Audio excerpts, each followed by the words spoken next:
नमस्कार, स्वागत है आप सभी का पावर ब्रेकफास्ट में। आपके साथ मैं हूं नेहा आनंद। आइए देख लेते हैं कि गुरुवार की सुबह अंतर्राष्ट्रीय बाजारों से हमारे मार्केट्स के लिए कैसे संकेत हैं। तो एसजीएक्स निफ्टी पर नजर डालें तो यहां पर तो ठंडी शुरुआत ही होती हुई दिखाई दी है। 44 अंक नीचे इस समय 17,580 के पास हम कारोबार होता हुआ देख रहे हैं। लेकिन डाउ फ्यूचर्स पर नजर डालिए, 40 अंकों की कमजोरी वहां पर नजर आ रही है और नैस्डैक फ्यूचर्स भी सुस्त है, 50-53 अंकों की कमजोरी वहां भी नजर आ रही है। एशियन मार्केट से भी कोई अच्छे संकेत नहीं है, खासतौर से जापानीज मार्केट निके पर नजर डालिए, 290 अंकों की कमजोरी वहां है और बाकी जितने एशियन मार्केट इस समय खुले हैं वो आधे से 1% की कमजोरी लेकर ही खुले हैं। थोड़ी सुस्ताई हुई सी चाल कमोडिटी मार्केट की भी है। ब्रेंट हमने देखा एक महीने के उच्चतम स्तर से थोड़ा सा सुस्ताता हुआ नजर आया है। सोने चांदी की बात करें तो यहाँ पर दायरे का ही ट्रेड है और अपने अपने रिस्पेक्टिव हाइज जो कि 13-13 महीने के उच्चतम स्तर हैं उसके आसपास ही सोने और चांदी ने अपने आप को टिकाए रखा है। तो कह सकते हैं कि कुछ ठंडी से शुरुआत हमने होते हुए देखी है। एग्जैक्टली क्या कुछ हुआ है बीते सत्र में अंतर्राष्ट्रीय बाजारों में और हमारे मार्केट्स के लिए किस प्रकार के क्यूज हैं, सब समझते हैं मेरे सहयोगी दीपांशु से, जो इस वक्त मेरे साथ स्टूडियो में जुड़ चुके हैं। दीप, मॉर्निंग। वैसे तो कल डाउन ने पॉजिटिव क्लोजिंग दिखाई, लेकिन आज जो क्यूज मिल रहे हैं कैसे देखा जाए इन्हें और हुआ क्या एग्जैक्टली? आई थिंक जो 2-3 दिनों से हम बात कर रहे हैं कि एक अच्छी रिकवरी, अच्छे बाउंस बैक के बाद थोड़ा कंसोलिडेशन मोड में अमेरिकी बाजार और ग्लोबल मार्केट्स दिख रहे हैं, बिल्कुल वैसा ही आपको होते हुए दिखाए। तो अगेन कोई ऐसा बड़ा एक्शन नहीं आया, कोई ऐसा ना ही पॉजिटिव ना ही नेगेटिव खबर आई, ना ही कोई बड़ा ट्रिगर बाजार के लिए निकल कर आया। तो बहुत ही सीमित दायरे में अगर आप देखेंगे डाउ का इंट्राडे तो सिर्फ और सिर्फ 250 अंकों की रेंज में आपने कारोबार देखा है। तो बहुत ही छोटे दायरे में कारोबार हुआ, उसमें हमने देखा हल्की 80% की बढ़त के साथ डाउ बंद हुआ। तो कुछ ऐसा बड़ा एक्शन आपने नहीं देखा, मिला जुला कारोबार था। जो कंसोलिडेशन 2-3 दिनों से दिख रहा है वही आपको होते हुए दिखा है। हाँ, नैस्डैक में जरूर गिरावट आपको आती हुई दिखी और लगातार तीसरे दिन गिरावट आई है और 3 दिनों में सबसे ज्यादा गिरावट कल ही आपने आती हुई दिखी है। 1% कल आपको नैस्डैक टूटते हुए दिखा है। दिग्गज आईटी शेयर्स में कल प्रेशर बना था, साथ ही हमने देखा सेमीकंडक्टर शेयर्स में भी आपने कमजोरी आती हुई देखी। तो ओवरऑल मूड माहौल थोड़ा आईटी शेयर्स की मुनाफा वसूली का आप ज्यादा देख रहे हैं, बट अदरवाइज अगर आप देखें डाउ का जो एक्शन रहा है बहुत ही सीमित दायरे का कारोबार था, कुछ ऐसे बड़े मूव नहीं है। 4 दिन की तेजी थी, फिर परसों 1 दिन के लिए फिसला था, फिर कल वापस आपने हल्का ऊपर ही देखा है। तो ऐसा कुछ बड़ा चिंताजनक कुछ एक्शन आपने नहीं आते हुए देखा। एनर्जी शेयर्स यहाँ पर हमने देखा निचले स्तरों से कल इनफैक्ट थोड़ी रिकवरी रही थी। रिटेल शेयर्स कल थोड़ा एक्शन में थे। कॉस्टको के जो सेम स्टोर सेल्स थे वो कमजोर रहे, 1.1% की गिरावट दिखाई थी। थोड़ा कंजम्पशन से जुड़े शेयर्स में भी आपने एक्शन बनते हुए देखा, बट ओवरऑल ऐसी कोई चिंताजनक बात नहीं थी और ऐसे कोई बड़े ट्रिगर्स बाजार के लिए नहीं थे। 10 साल की यील्ड ये फिसल कर 3.3% पर आ गई है। थोड़ा और यहाँ पर आपने कमजोरी देखी है और अनुमान यही लगाया जा रहा है कि शायद अगली पॉलिसी में फेड रेट्स में बढ़ोतरी नहीं करेगा। इनफैक्ट जो कल प्राइवेट जॉब्स का डेटा है, प्राइवेट पेरोल डेटा जिसे कहा जाता है, इसमें भी धीमेपन के संकेत आए थे। तो जॉब ओपनिंग्स डेटा में तो हमने ऑलरेडी धीमापन देख लिया, अब ये प्राइवेट जॉब्स डेटा भी कल धीमापन दिखा रहा था। अब नॉन फार्म पेरोल्स जो एक्चुअल मार्च का जॉब्स डेटा है वो कैसा रहता है उस पर सबकी नज़र है, बट एक्सपेक्टेशन यही हो रही है कि इकोनॉमी में अब फाइनली जो फेड धीमापन देखना चाहता था वो दिख रहा है। तो अगेन पॉलिसी से रिलेटेड कुछ एक्शन आपको उसके एडजस्टमेंट को लेकर बाजार मूव करते हुए दिख सकता है। अदरवाइज देखें तो कोई ऐसी बड़ी परेशानी नहीं थी। यूरोप के बाजार में भी मिला जुला कारोबार रहा। कमोडिटी में हमने देखा निचले स्तरों से हल्की रिकवरी आपने डॉलर इंडेक्स में देखी, कोई ऐसा बड़ा एक्शन नहीं आया था। कच्चा तेल वैसे दायरे में है, 85 का, अब 84 आपको ब्रेंट होते हुए दिख रहा है। एक तो धीमेपन के संकेत हैं ही मांग को लेकर, साथ ही आप देख रहे हैं कि अमेरिका ने अपने स्ट्रेटेजिक रिजर्व से एक रिलीज किया है। 37 लाख बैरल का पहला रिलीज इस साल का है। पिछले साल तो ऑफ कोर्स 12 करोड़ बैरल का था, बट अगेन थोड़ा सा रिलीज हुआ है तो उसका भी एक है। बट कच्चे तेल में 2 दिनों से कुछ एक्शन नहीं है एक बड़े बाउंस बैक के बाद।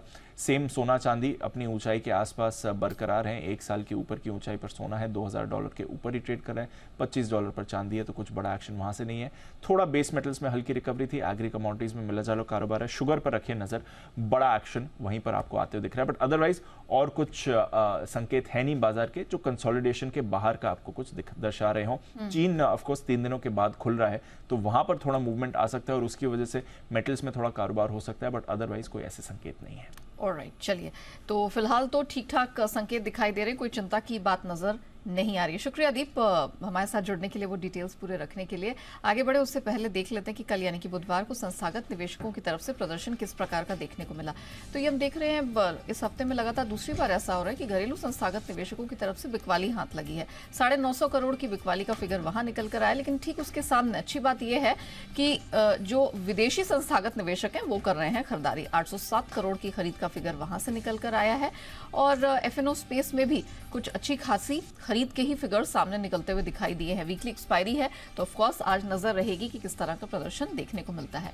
लेकिन याद रखिए आज हमारे मार्केट्स के लिए है महत्वपूर्ण दिन, क्योंकि मॉनेटरी पॉलिसी में आरबीआई ब्याज दरों में कितनी बढ़ोतरी करेगा, आगे के लिए सेंट्रल बैंक का रुख कैसा रहेगा, इसी पर जी बिजनेस ने एक एक्सपर्ट पोल कराया, जिसकी डिटेल्स देने के लिए वरुण दुबे मेरे सहयोगी इस वक्त हमारे साथ जुड़ चुके हैं। वरुण, बताइए क्या कंसेंसस निकल के आ रहा है, आज क्या कुछ देखने को मिल सकता है? देखिए 25 बेसिस पॉइंट का रेट हाइक होगा, ये तो तय है, क्योंकि हमारा पोल भी यही दर्शा रहा है।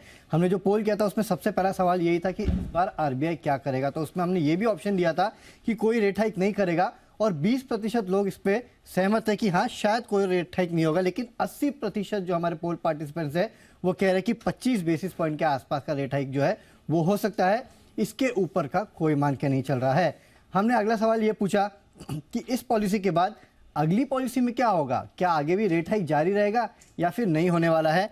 तो यहाँ पे 100% पोल पार्टिसिपेंट्स का कहना था कि इस पॉलिसी के बाद वो उम्मीद करते हैं कि आरबीआई और रेट हाइक नहीं करेगा। हालांकि सबके सब ये भी कह रहे थे साथ में कि फेड के ऊपर भी डिपेंड करता है कि वहां किस तरह का मुंह देखने मिलता है, शायद आरबीआई उसी को फॉलो करेगा। तीसरा सवाल हमारा ये था कि रेट कट्स कब से शुरू हो सकते हैं, क्योंकि लगातार मार्केट में बातें चल रही है कि आज नहीं तो कल रेट कट भी होना है। लेकिन 60% पोल पार्टिसिपेंट्स का कहना है कि FY25 में जाके ही रेट कट होगा, उसके पहले वो उम्मीद नहीं कर रहे हैं। हालांकि 20% के आसपास के लोग Q1 से Q4 के बीच में कहीं ना कहीं रेट कट की उम्मीद कर रहे हैं। चौथा सवाल था कि क्या आरबीआई अपना इन्फ्लेशन फोरकास्ट बदलेगा। 60% का कहना था हाँ, 40% का कहना था नहीं। अगला सवाल था कि क्या आरबीआई अपने जीडीपी फोरकास्ट में बदलाव करेगा, तो 60% का कहना था हाँ, 40% का कहना था नहीं। उसके बाद हमने पूछा कि क्या आरबीआई अपने लिक्विडिटी मेजर्स को बढ़ाएगा, तो यहाँ पे 60% का कहना था हाँ, 40% का कहना था नहीं। आखिरी सवाल हमारा था कि फाइनली आरबीआई अपना स्टैंस बदलेगा कि नहीं, तो यहाँ 80% तो अभी भी यही मान के चल रहे कि शायद आरबीआई अपना स्टैंस ना बदले। लेकिन 20% लोग ऐसे हैं मार्केट में जो सोच रहे कि हो सकता है आरबीआई इस बार अपना स्टैंस बदल ले। तो इस पॉलिसी को अगर आप देखेंगे तो 25 बेसिस पॉइंट रेट हाइक होगा और शायद आरबीआई अपना जो ओवरऑल स्टैंस है वो बदले। हालांकि इसकी प्रोबेबिलिटी थोड़ी कम है, तो कमेंट्री पे ध्यान दीजिएगा। ओके, तो स्टैंस बदलने की प्रोबेबिलिटी कम है, लेकिन नजर तो वहां रहने वाली है और 25 बेसिस पॉइंट्स रेट हाइक, इस पर भी हमारी नजर बनी रहेगी। तो मॉनेटरी पॉलिसी पर जी बिजनेस पर देखा आपने सबसे बड़ा पोल। शुक्रिया वरुण वो पूरी डिटेल्स रखने के लिए। और मॉनेटरी पॉलिसी पर सबसे बड़ी कवरेज आपको कहां मिलेगी? सिर्फ और सिर्फ जी बिजनेस पर। बस आपको इतना करना है कि सुबह 9:45 बजे से लगातार ट्यून इन कीजिए जी बिजनेस के साथ। और अभी की जो सबसे बड़ी कवरेज निकलकर आएगी आरबीआई की मॉनेटरी पॉलिसी से, वो हम रखेंगे आपके सामने। एक बड़ा दिग्गजों का पैनल हमारे साथ होगा। आईबीए के सुनील मेहता जी, जाने माने global market expert elements platform के अजय बग्गा सर तो हमारे साथ होंगे ही। इसके अलावा ऑयस्टर कैपिटल के अतुल जोशी जी, सीनियर इकोनॉमिस्ट बृंदा जागीरदार और निर्मल बंग इंस्टीट्यूशनल इक्विटीज के राहुल अरोड़ा भी हमारे साथ होंगे। पूरा आप कह सकते हैं आरबीआई की मॉनेटरी पॉलिसी का विश्लेषण करने के लिए, उसे डिकोड करने के लिए, और आपके मतलब की खबर पल पल हम निकाल कर देंगे। जुड़ना मत भूलिएगा आज हमारे साथ सुबह 9:45 बजे से लगातार। आइए अब आगे बढ़ते हैं और जान लेते हैं कि खबरों के दम पर किन स्टॉक सेक्टर्स में आज एक्शन दिखने वाला है। अरमान हमारे साथ पूरी डिटेल्स लेकर जुड़ चुके हैं। अरमान, मॉर्निंग क्रेडिट पॉलिसी पर, मॉनेटरी पॉलिसी पर तो हमारी नजर रहने वाली है ही, उसके अलावा कौन से ट्रिगर्स हैं और खबरें हैं जहां पर नजर रखनी है? जी, कई सारे ट्रिगर्स हैं और खबरें हैं जिसमें अपडेट्स भी हैं। नतीजों के हिसाब से जीएम ब्रेवरीज बोर्ड बैठक में नतीजों के साथ डिविडेंड पर विचार किया जाएगा। मुथूट फाइनेंस बोर्ड बैठक में यहाँ पर भी डिविडेंड पर विचार है। सोम डिस्टिलरीज एंड ब्रेवरीज, यहाँ पर अगर आप बात करें तो राइट इशू का जो बोर्ड जो है यहाँ पर इनके टर्म्स जो है वो डिस्कस करता हुआ दिखेगा। कैबिनेट सीसीईए की बैठक है। चेंज इन प्राइस बैंड है ब्राइटकॉम ग्रुप फ्रॉम 10% to 5% है। एक्स डेट है वेदांता इंटरिम डिविडेंड 20.5 का। और जीएचसीएल जहाँ पर डी मर्जर जो इनका स्पिनिंग डिवीजन का जीएसएल टेक्सटाइल्स है वो डी मर्जर इफेक्टिव उसकी एक्स डेट होती हुई दिखेगी। चेंज इन बीएससी इंडाइसेस हैं, जिसमें बीएससी 500 में जीएससीएल ड्रॉप होगा क्योंकि ये जो एक्सडेट हो रहा है उसके चलते, और आरती इंडस्ट्रीज जो है वो इसमें ऐड हो जाएगा। आईपीओ अपडेट पे एवलॉन टेक्नोलॉजीज, यहाँ पर अगर आप ओवरऑल देखेंगे तो यहाँ पर सुस्त रिस्पॉन्स दिखता हुआ दिखा है। आज इनका आईपीओ का आखिरी दिन है। ओवरऑल कुल सब्सक्रिप्शन अगर आप देखें 10% आता हुआ दिखा है, जिसमें रिटेल का हिस्सा लगभग 48% बढ़ा है और एनआईआई का हिस्सा अगर आप देखें तो 5% बढ़ा है। Q4 बिजनेस अपडेट से कई सारे अपडेट्स हैं, जिसमें इक्विटा स्मॉल फाइनेंस बैंक की सबसे पहले बात करें तो 31 मार्च तक जो ग्रॉस एडवांसेस हैं वो लगभग 36% बढ़कर आए हैं। वहीं कुल डिपॉजिट्स की बात करें तो वो लगभग 34% बढ़कर आई है। चोलामंडलम इन्वेस्टमेंट एंड फाइनेंस, यहाँ पर डिसबर्समेंट Q4 में लगभग 65% बढ़कर आए हैं। वहीं होम लोन्स अगर डिसबर्समेंट के अगर आप टोटल वैल्यू देखें तो वो लगभग 1400 करोड़ के आसपास है और कलेक्शन एफिशिएंसी Q4 में 130% पर आती हुई दिखी है। उज्जीवन स्मॉल फाइनेंस बैंक, यहाँ पर जो डिपॉजिट्स हैं वहाँ पर लगभग आपको 40% के आसपास की जो है बढ़ोतरी दिखेगी और कासा रेशियो में उसको थोड़ी सी कट होती है, 27.3% से गिरकर 26.4% पर आए हैं। एवेन्यू सुपरमार्ट, यहाँ पर Q4 में ऑपरेशन से जो स्टैंड अलोन आए हैं वहाँ पे आपको वाई आधार पर अगर आप देखेंगे तो 20% के आसपास की आपको बढ़ोतरी दिखेगी। टाटा स्टील Q4 के प्रोविजनल अपडेट हैं, जिसमें भारत में प्रोडक्शन वॉल्यूम देखें तो वो लगभग 5% बढ़ी है और अगर यूरोप के डिलीवरी वॉल्यूम्स वहाँ पर अगर आपको दिखेगा 11% के आसपास की आपको कट होती है। और टाटा स्टील लॉन्ग प्रोडक्ट्स में FY23 में क्रूड स्टील प्रोडक्शन में लगभग 33% की आपको बढ़ोतरी दिखेगी। FSN ई कॉमर्स जो कि नाइका, वहाँ पर देखें तो Q4 में ब्यूटी एंड पर्सनल केयर जो कि BPC कैटेगरी में मजबूत डिमांड बरकरार है और ये भी अपडेट है कि Q4 में बीपीसी बिजनेस Q3 FY23 के मुकाबले जो है वो अगर आप देखें तो बेहतर रह सकता है। टीटीके हेल्थ केयर, यहाँ पर प्रमोटर ग्रुप ने कंपनी को डीलिस्ट करने की घोषणा की है और प्रमोटर ग्रुप के पास अगर आप देखेंगे अभी लगभग 74.6% के आसपास, लगभग 75% के आसपास ही जो है हिस्सेदारी है और रिवर्स बुक बिल्डिंग के जरिए जो है ये डीलिस्टिंग होगी। और अंत में RVNL, जहाँ पर अगर आप देखें ये किसी एक कॉन्ट्रैक्ट के लिए इनको एक L1 बिडर घोषित किया गया है। अगर आप कॉन्ट्रैक्ट की वैल्यू देखें वो लगभग 121 करोड़ की है। ऑलराइट, चलिए तो ये वो खबरें जिनके दम पर इन चुनिंदा स्टॉक सेक्टर्स में दिखेगा एक्शन और आपको भी रखनी है इन पर नजर। शुक्रिया अरमान, वो पूरी डिटेल्स दर्शकों के सामने रखने के लिए। आइए जान लेते हैं कि बाजार पर आज आपको रणनीति क्या अपनानी है, कौन से शेयर हैं, कौन से सेक्टर्स हैं जो आज फोकस में है हमारे एक्सपर्ट्स के। सब पर बात करने के लिए हमारे साथ जाने माने मार्केट एक्सपर्ट श्रीकांत चौहान जुड़ चुके हैं। श्रीकांत जी गुड मॉर्निंग। वीकली एक्सपायरी का दिन है आज, RBI की मॉनेटरी पॉलिसी पर बाजार की नजर रहेगी, कैसे प्ले करना है निफ्टी बैंक निफ्टी को? Good morning Neha ji, everyone. देखिए, हमें लगता है कि ये मार्केट जो है उसमें एक काफी अच्छा हमें पुल बैक देखने मिल रहा है और लगता है कि ये रैली और कंटिन्यू हो सकती है, लेकिन वेरी शॉर्ट टर्म में, जैसे कि आज एक बड़ा इवेंट भी है, हम लोग एक इम्पॉर्टेंट रेजिस्टेंस के करीब आ चुके हैं। तो अराउंड 17,600 हमें लगता है कि मार्केट थोड़ा और कंसोलिडेट कर सकता है। तो 17,600 के करीब रेजिस्टेंस है और 17,400 के करीब काफी बड़ा सपोर्ट है। तो अगर मार्केट में अगर कोई करेक्शन अगर आता है तो बाय ऑन डिप्स की स्ट्रेटेजी रखें। अगर आज हायर ओपनिंग अगर मिलती है मार्केट में तो वहाँ पे हमें लगता है कि कुछ मुनाफा वसूली की जा सकती है। वैसे ही बैंक निफ्टी में 41,000 के करीब काफी बड़ा ऑप्शन राइटिंग खड़ा है, तो 41,000, 41,250 के करीब काफी बड़ा रेजिस्टेंस है और बाय ऑन डिप्स की यहाँ पे भी स्ट्रेटेजी रखें और सपोर्ट अराउंड 40,800, 750 के करीब है, तो वहाँ पे कुछ लॉन्ग पोजीशंस बनाई जा सकती है। ओके, चलिए तो निफ्टी बैंक निफ्टी में बाय ऑन डिप्स के मौके नजर आ रहे हैं। 17,400 से 600 ये वो बैंड है जिसमें आपको प्ले करना है। लोअर बैंड पे खरीदारी बनती है, अपर बैंड पे मुनाफा वसूली का मौका मिलेगा। और वहीं बैंक निफ्टी का जहां तक सवाल है 40,800, 750 थोड़ी सी डिप डाउन, ये थोड़ा सा करेक्शन दिन के दौरान मिले तो वहां पर खरीदारी करने से ना चूकें।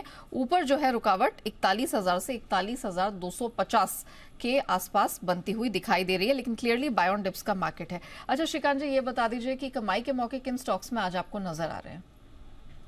वैसे देखा जाए तो हमने काफी सारे स्टॉक में अच्छी तेजी देखी है, लेकिन मुझे लगता है कि अगर आज क्रेडिट पॉलिसी के बाद भी अगर मार्केट में तेजी बनती है तो वहाँ पे PSU बैंक में अच्छी तेजी बनेगी।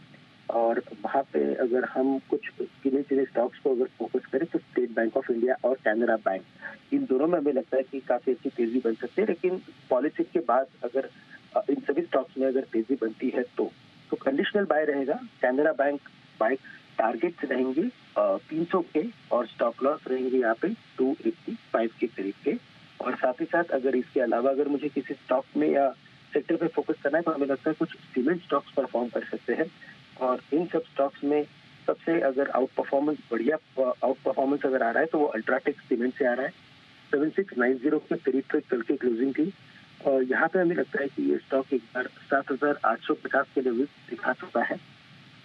तो अल्ट्राटेक सीमेंट को लॉन्ग करके चले और स्टॉप लॉस यहाँ पे हम रखेंगे एट 7550। श्रीकांत जी, जरा अल्ट्राटेक का टारगेट स्टॉप लॉस रिपीट करेंगे? आपकी वॉइस थोड़ा सा डिस्टॉर्ट हो रही थी। बिल्कुल। तो अल्ट्राटेक सीमेंट 7690 के करीब की क्लोजिंग है। करंट लेवल से इसे लॉन्ग करें, टारगेट्स रखें 7850 के और स्टॉप लॉस रहेंगे 7650 के। ओके। और कैनरा बैंक पे आपने स्टॉप लॉस 285 का बताया और खरीदारी 288 के above, is that right? Correct. Okay, चलिए तो मैं रिपीट कर देती हूँ दर्शकों की सहूलियत के लिए। कैनरा बैंक 288 के ऊपर मिले तभी खरीदारी करनी है और ऐसी स्थिति में 285 का स्टॉप लॉस होगा। 300 तक ऊपर ये जाता हुआ दिखाई दे रहा है। और जहां तक अल्ट्राटेक का सवाल है, यहां पर आपको खरीदारी करनी है 7690, जो कि इसका क्लोजिंग प्राइस है।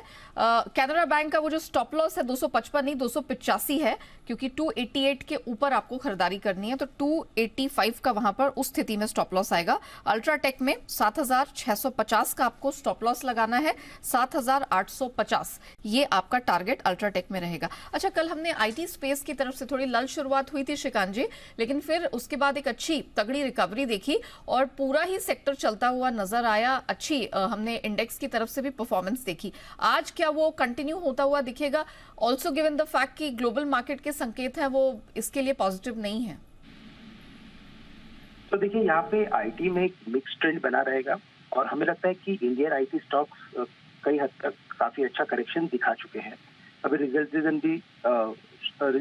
सीजन की भी शुरुआत होगी, तो हमें लगता है कि जो दिग्गज आईटी कंपनीज है जैसे कि इंफोसिस है, टीसीएस है, वहाँ पे हमें लगता है कि थोड़ा फोकस कम रखें, लेकिन जो मिड कैप आईटी कंपनीज है वहाँ पे फोकस बनाना चाहिए, क्योंकि उन सब स्टॉक्स में काफी बड़ी पिटाई हुई है और अगर यहाँ से अगर रैली बनती है तो हमें लगता है कि in mid cap IT companies में बड़ी तेजी बन सकती है। तो करंट लेवल से अगर लॉन्ग करना है तो आईटी में हमें अच्छा लगता है LTIMindtree, ये जो कंपनी है इससे लॉन्ग करके चले, जो 4800 के करीब है, या तो कोफोर्ज है, यहाँ पे फोकस कीजिए, यहाँ पे अच्छे रिटर्न बनेंगे।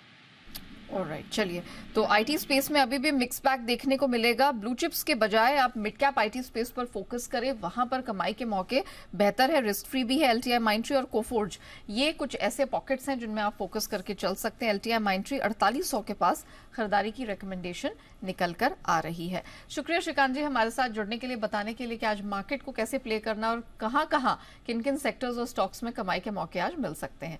इक्विटी मार्केट्स के बाद अब बढ़ते हैं आगे कमोडिटी बाजार की तरफ और इस पर रणनीति समझाने के लिए IIFL सिक्योरिटीज के अनुज गुप्ता हमारे साथ जुड़ चुके हैं। अनुज, कच्चे तेल में हम देख रहे हैं कि बहुत ज्यादा एक्शन रिएक्शन होता हुआ दिखाई दे रहा है। पहले ओपेक ने सरप्राइज कट किया और अब हम देख रहे हैं कई महीनों बाद फिर से अमेरिकी सरकार ने SPR का इस्तेमाल किया है और इस साल की पहली 37 लाख बैरल की निकासी हमने होते हुए देखी है। आज कैसे प्ले करना है कच्चे तेल को? बिल्कुल पॉइज्ड है $85 के नीचे। Neha ji, good morning. देखिए, डेफिनेटली उन्होंने स्ट्रेटेजी रिजर्व से क्रूड निकाला है, मगर उसके साथ अगर हम कल देखें, कल इन्वेंट्री काफी ड्रॉ डाउन होकर आई थी, जो कि एक सपोर्टिव फैक्टर है।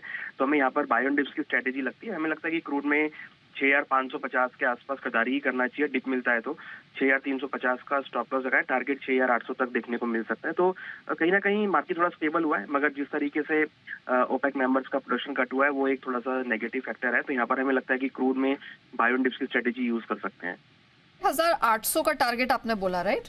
यस, 6800। ओके, 6550 पर बाय, 6500 का स्टॉप लॉस और 6800 तक कच्चा तेल ऊपर जाता हुआ दिखाई दे रहा है। अच्छा, सोने चांदी में क्या किया जाए? गोल्ड हमने देखा है, गोल्ड हो या सिल्वर हो, दोनों ने अपने अपने जो रिस्पेक्टिव हाईज हैं उन्हीं के इर्द गिर्द घूम रहे हैं। कोई बहुत ज्यादा हल्की फुल्की सी करेक्शन दिखाई दे रही है, तो क्या ये जो डिप है ये करेक्शन है, खरीदारी में इस्तेमाल किया जाए? बिल्कुल नेहा जी, कल भी हमने देखा था गोल्ड ने अपना लाइफ टाइम हाई टेस्ट किया 61,000 के ऊपर में और सिल्वर भी 75,000 तक टेस्ट किया। तो रोज हम देख रहे हैं कि नए हाईज यहाँ बनते हुए दिख रहे हैं, तो यहाँ पर भी बाय की ही सलाह रहेगी। हमने देखा है जो भी डिप मिलता है वहाँ पे खरीदारी देखने को मिलती है। तो आज के लिए भी हमें लगता है कि डिप अगर मिलता है तो खरीदारी का ट्रेड बना सकते हैं। गोल्ड में 60,500 के आसपास डिप मिले तो खरीदारी करें, 60,150 का स्टॉप लॉस लगाए, टारगेट 61,200 तक। और सिल्वर में करीबन 73,800 के आसपास मिले तो खरीदारी का ट्रेड बना सकते हैं।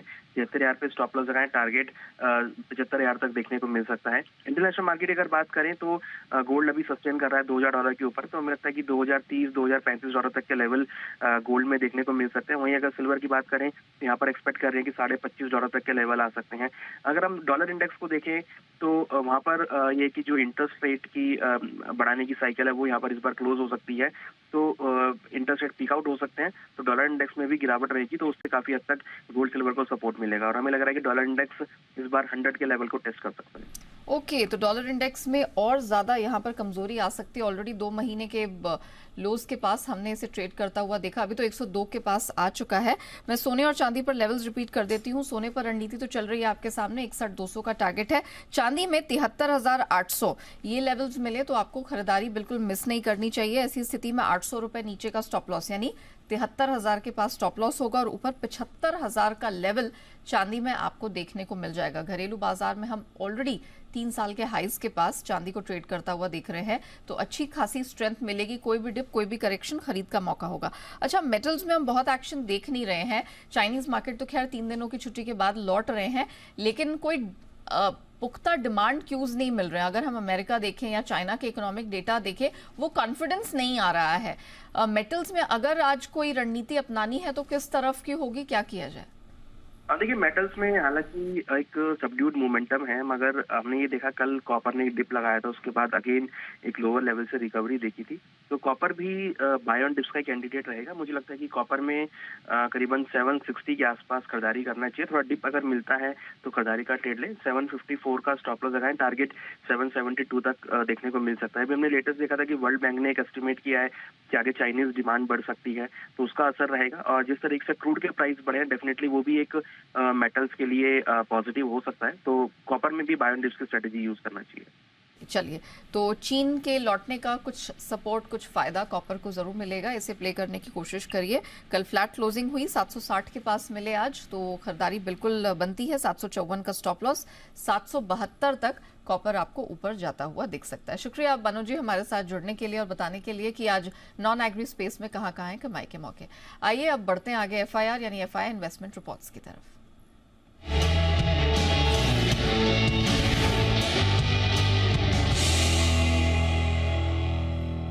कहाँ है विदेशी ब्रोकरेजेस की नजर, किन शेयरों पर करे फोकस, पूरी डिटेल लेकर आशीष हमारे साथ जुड़ चुके हैं। आशीष, मॉर्निंग, बताइए। गुड मॉर्निंग न्या। देखिए, सबसे पहले डॉक्टर रेड्डीज यहाँ पर रिपोर्ट आई है मैक्वारी की तरफ से, जहाँ पर आउट परफॉर्म की रेटिंग को बरकरार रखा गया है 5,250 के लक्ष्य के लिए। फार्मा स्टॉक्स में और एक्शन है क्योंकि सिप्ला पर भी रिपोर्ट है मैक्वारी की तरफ से, जहाँ पर आउट परफॉर्म की रेटिंग को बरकरार रखा गया है, 1,050 रुपये का लक्ष्य दिया है। इसके अलावा सन फार्मा यहाँ पर भी आउट परफॉर्म यानी सिमिलर रेटिंग है, 1,275 रुपये का लक्ष्य है। और इप्का लैब्स पर रखनी है आपको सबसे ज़्यादा खास नज़र, क्योंकि यहाँ पर मैक्वारी की तरफ से आ गया है अपग्रेड। पहले अंडर परफॉर्म की रेटिंग दिया करते थे, अब न्यूट्रल की रेटिंग दे रहे हैं, लक्ष्य दे रहे हैं पूरे 810 रुपये का, यानी अपसाइड यहाँ से भी और आपको देखने को मिल सकती है। और विंडो फार्मा यहाँ पर मैक्वारी की तरफ से रिपोर्ट है, सिमिलरली आप देखें यहाँ पर भी रेटिंग को कर दिया गया है अपग्रेड। पहले अंडर परफॉर्म की रेटिंग थी, अब आउट परफॉर्म की रेटिंग दे रहे हैं और जो लक्ष्य है ये इन्होंने बढ़ाया, 430 से बढ़ाकर 600 कर दिया है। इसके अलावा चोला इन्वेस्टमेंट्स पर भी खास नजर रखनी है, स्टॉक में कुछ दिनों में तेजी भी आपको देखने को मिली। मॉर्गन स्टैनली ने इक्वल वेट की रेटिंग दी है, लक्ष्य 850 से बढ़ाकर 875 यानी पूरे 25 रुपए की बढ़ोतरी यहाँ पर की गई है। जेफरीज भी सहमत है, खरीदारी किराए दे रहे 900 रुपए के लक्ष्य के लिए, और सिटी इन सब में सबसे ज्यादा बुलिश है, खरीदारी किराए दे रहे पूरे 930 रुपए के लक्ष्य के लिए। चलिए, तो ये वो स्टॉक्स है और खासतौर से फार्मा स्पेस, ये आज खासा बजिंग रहने वाला है क्योंकि FIS की नजर वहां पर जमती हुई नजर आ रही है। शुक्रिया आशीष, वो पूरी डिटेल दर्शकों के सामने रखने के लिए। आइए एक हीरो मोटोकॉर्प से जुड़ी खबर आपको बताते हैं। इन्होंने अपने कर्मचारियों के लिए VRS की घोषणा की है। कंपनी की VRS यानी कि स्वैच्छिक सेवानिवृत्ति योजना के तहत ये सभी स्टाफ के लिए लागू होगा। मीडिया रिपोर्ट्स के अनुसार कंपनी का कहना है कि संगठन को चुस्त और भविष्य के लिए तैयार बनाने की तैयारी के तहत VRS लाई गई है। कंपनी का कहना है कि इससे एक ज्यादा प्रोडक्टिव संगठन बनाने में मदद मिलेगी। VRS के तहत रिटायरमेंट का विकल्प चुनने वाले कर्मचारी को एक मुश्त अमाउंट के साथ वेरिएबल पे, गिफ्ट, मेडिकल कवरेज और करियर के लिए सपोर्ट जैसी सुविधाएं मिलती हैं। चलिए, इसके साथ पावर ब्रेकफास्ट को हम यही रैप अप करते हैं, लेकिन आप बने रहिएगा जी बिजनेस के साथ।